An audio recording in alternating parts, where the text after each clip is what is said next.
नहीं है।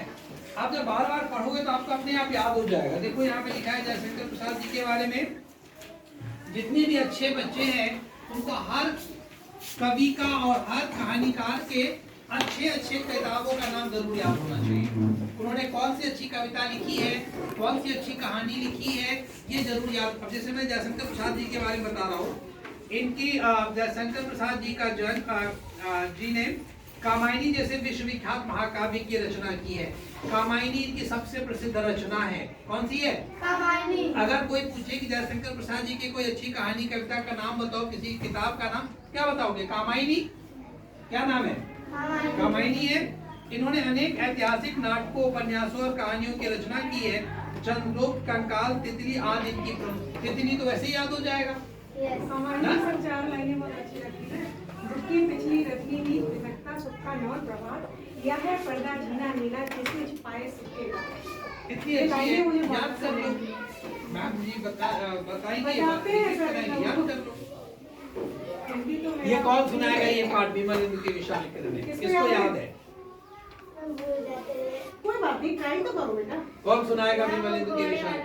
कोई बात नहीं, ये तो चार। ये कौन सुनाएगा? चलो मेरे साथ तो। विमल इंदु की विशाल किरणें प्रकाश तेरा बता रही है, अनादि तेरी अनंत माया जगत को लीला दिखा रही है।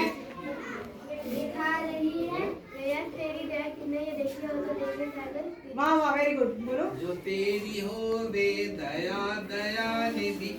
बोलो। जो तेरी हो वे दया चलो दया। सब पूरा पाठ पढ़ लिया। प्रसार तेरी दया का कितना ये देखना हो तो देखे सागर, तेरी प्रशंसा का राग प्यारे रंग मालाएं गा रही है। तुम्हारा स्मित हो जिसे निरखना, देख सकते हो चंद्रिका को तुम्हारे हंसने की धुन में नदियाँ निनाद करती जा रही है। और जो तेरी हो वे दया दया निधि तो पूर्ण होता ही है मनोरथ, सभी यह कहते पुकार करके यही तो आशा दिला रही है। पढ़ो, गाओ, कविता को गाओ, और हर एक कविता हर एक बच्चे को याद होना चाहिए। सारी कविताएं याद होनी चाहिए। मैंने जो 3-4 में पढ़ी थी कविता वो मुझे अभी तक याद है। कई सारी कविताएं मैंने कक्षा 3, 4, 5 में पढ़ी थी, वो सब मुझे याद है। फोर्थ की जो पढ़ के आए थे उसको याद है? जो फोर्थ की पढ़ के आए थे। और 5 में भी तुम लोग 1 महीना हो गया ना? कहाँ रहेगी चिड़िया रानी? हाँ, तुम्हें भी ये तो याद होनी चाहिए। 5 की ये मैंने काम दिया था। मैम इसको याद कर रहे थे, चेता की वीरता याद करने चेता की वीरता इन लोगों को बहुत पसंद है। ये इसको भी तो अब कुछ नहीं करना है, आपको आके गाना है। गाओगे अपने आप याद हो जाएगा।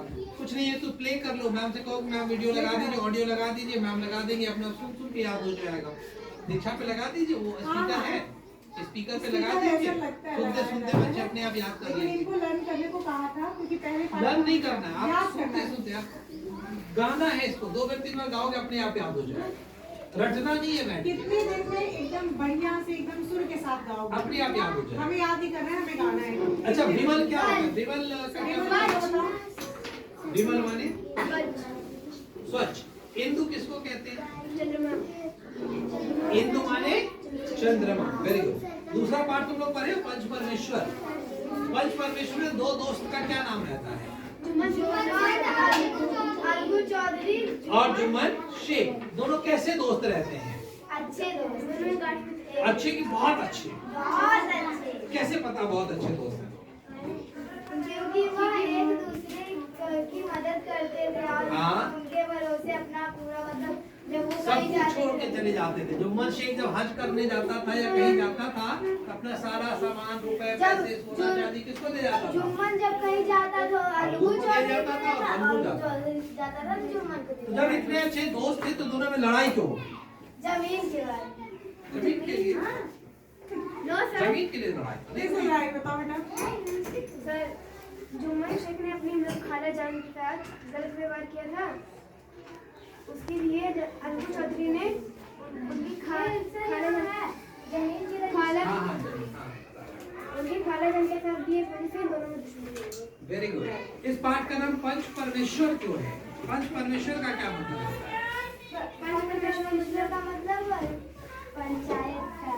तुम बोलो बेटा। पंच परमेश्वर मतलब जो न्याय करते हैं। उसको क्या कहते हैं? वो कैसा व्यवहार करना चाहिए न्याय करने वाले? मान लो तुमको न्याय करने के लिए दिया जाए, तुम्हारा दोस्त एक तरफ है और कोई दूसरा है, तो तुम दोस्त का पक्ष लोगे कि नहीं लोगे? अगर तुम न्याय की कुर्सी पे बैठे हो तो अपने दोस्त की बात मानोगे ना, कि नहीं मानना चाहिए? पंच को क्या करना चाहिए? न्याय मानना चाहिए कि अपने दोस्त की बात मानना चाहिए? न्याय मानना चाहिए। न्याय। इसीलिए कहते हैं जो भी पंच की कुर्सी पे बैठेगा वो भगवान का अवतार होता है, उसमें भगवान की आत्मा होती है। जो भी पंच हमारे यहाँ, हमारे समाज में पंच तुमको कहाँ देखने को मिलेंगे? पंच मिलता है न्यायालय में। जो जज होते हैं, जज जानते हो तुम लोग? जज जो होते हैं, न्यायाधीश जो होते हैं, वो न्याय करते हैं। जैसे मान लो तुम्हारे दो लोगों की लड़ाई हो जाती है, जैसे दो लोगों की टीम लड़ाई हो गई, तो लड़ाई होने में क्या होता है?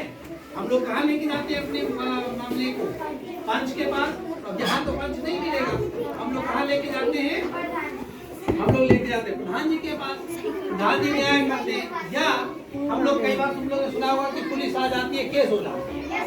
जब पुलिस, हाँ, जब पुलिस आ जाती है और बढ़ गया, पहले तो गांव में कोशिश करते हैं कि हमारे सरपंच हमारे मामले को सुलझा दे, लेकिन जब गांव में नहीं सुलझता है, जैसे तुम्हारे घर में लड़ाई होती है, तुम भाई बहन में लड़ाई होती है, तो कौन सुलझाता है? मम्मी पापा ना? मम्मी पापा के पास जाते हो, मम्मी पापा समझा देते, बेटा इसकी गलती है, इसने गलत किया, इसने सही किया, ठीक है? और क्लास में लड़ाई होती है तो आपस में सुलझा लेते हैं। सबसे अच्छी बात होती है आपस में सुलझाना। जब बात आपस में नहीं सुलझती है, के लिए पास जाते हैं ना? ऐसे ही जब हमारे समाज में लड़ाई होती है, गांव में लड़ाई होती है, लड़ाई बढ़ जाती है, बड़ी लड़ाई हो जाती है, तो हम लोग मामला कहाँ? पुलिस आ जाती है, पुलिस मामला लेके चले जाती है कोर्ट में। फिर हमारा निर्णय कौन करता है? जज, न्यायाधीश। और जज को कहते हैं बहुत ईमानदार होना चाहिए। क्यों ईमानदार होना चाहिए? क्योंकि वो परमेश्वर हैं। न्याय ईमानदार होगा तभी तो सही न्याय करेगा। इसलिए इस पाठ का नाम है पंच परमेश्वर। जब अलगू चौधरी और जुम्मन शेख दोनों अच्छे दोस्त रहते हैं, जुम्मन शेख पहले अपनी खाला का बहुत खातिरदारी करता है, बहुत खिलाता पिलाता है ना, मिठाई उठाई ला के देता है, फल ला के देता है, नए नए कपड़े ला के देता है। क्यों ला के देता है? जुम्मन शेख क्यों ला के देता है? जमीन की लालच में ना, जमीन की लालच में।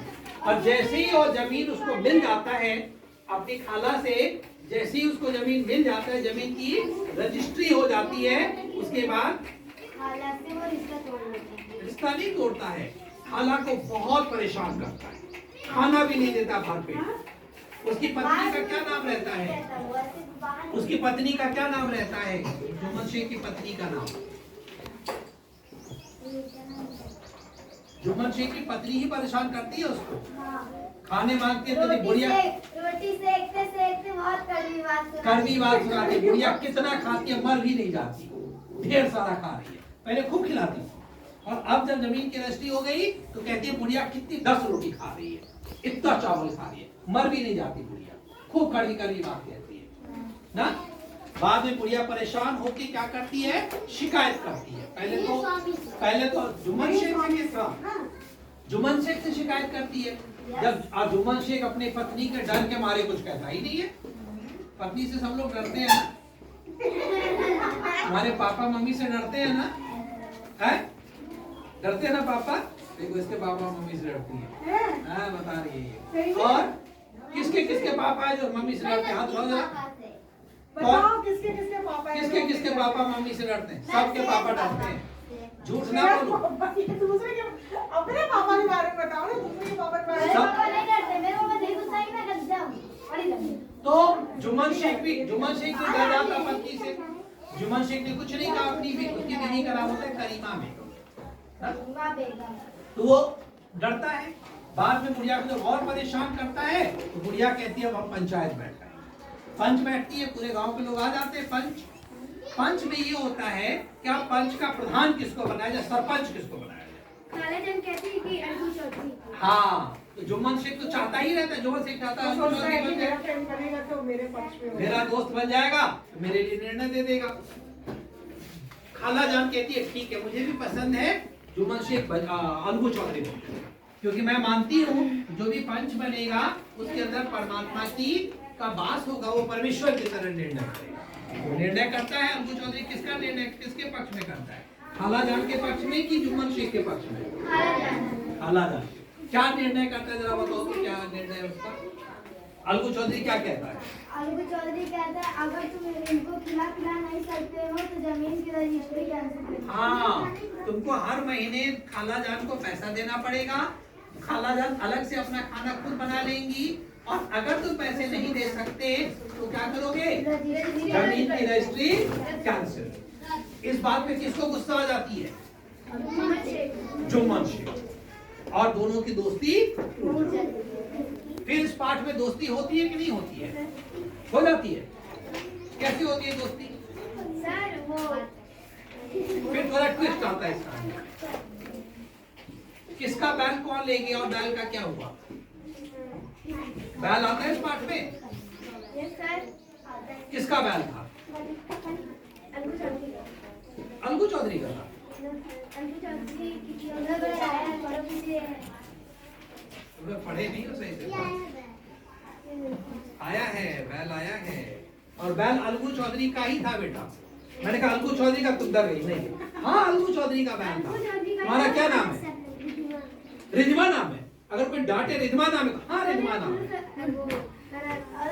कोई बात नहीं, सुनो ध्यान से सुनो। कोई भी डराए अगर तो डरना नहीं है, हाँ यही है सर, विश्वास और रिद्धिमा तुम बहुत अच्छी लगती ठीक हो। है, बहुत अच्छे बेटा, ठीक है, डरना नहीं है किसी से, लड़ना है। हाँ, अलगू चौधरी का बैल है, आप बोले ना। हाँ तो डरना नहीं, यही तो मजबूत बनना है बेटा। अलगू चौधरी का बैल था, कौन ले गया उसका बैल, कौन ले गया अलगू चौधरी का बैल कौन ले गया। एक और नाम आता है इस पाठ में,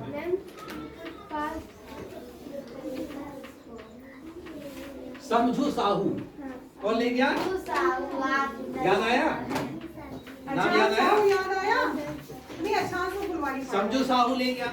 समझू साहू ने जब वो ले गया तो बैल का क्या हुआ,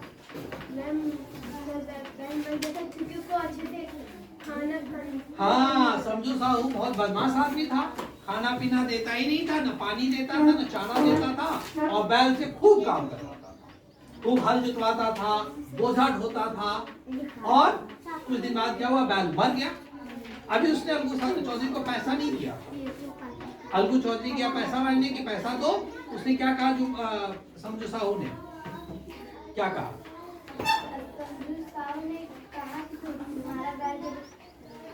क्या कहा बताओ, पैसा दिया, हाँ तुम मरे हुए बैल दिए हो हमको, बीमार बैल दिए हो, वो तो पहले से मरा हुआ था, उसका हम कोई पैसा वैसा नहीं देंगे। अलगू चौधरी फिर पंचायत बैठाता है, और इस बार जज कौन बनता है, पंच कौन बनता है, जुम्मन शेख। और जुम्मन शेख क्या निर्णय देता है, कि वो सोचता है कि आपको मौका मिला अलगू चौधरी को सबक सिखाने का। हाँ वेरी गुड, पहले वो सोचता है कि हमको अच्छा मौका मिल गया, जज बन गए, अब हम अलगू चौधरी को मजा चखाएंगे, जैसे उसने हमको काला में परेशान किया था, अब हम इसको परेशान करेंगे। लेकिन जैसे ही वो पंच की कुर्सी पे बैठता है तो क्या होता है, उसके अंदर कौन सी भावना आ जाती है, परमेश्वर की, न्याय की भावना, हमको न्याय ही करना है। और फिर क्या न्याय देता है, क्या कहता है कि समझू साहू को बैल का पैसा अलगू चौधरी को देना चाहिए, ठीक है। और जब ये निर्णय आता है तो अलगू चौधरी खुश हो जाता है, जाके जुम्मन शेख से गला मिलता है, और दोनों की फिर से दोस्ती हो जाती है। इस पाठ से हमें क्या सीखने को मिला, हम क्यों पढ़ते हैं, कि हमें एक दूसरे की मदद करनी चाहिए, नहीं और जैसे कोई आपका दोस्त किसी के साथ बुरा कर रहा हो तो उसका साथ नहीं देना। वेरी गुड, अगर ताली बजाओ जरा एक बार इसके लिए कस के। अगर आपका कितना भी अच्छा दोस्त हो, वो गलत कर रहा है तो उसको आपको बताना है तुम गलत कर रहे हो, रोको उसको, रुको, चाहे कितना भी अच्छा हो, चाहे दोस्ती टूट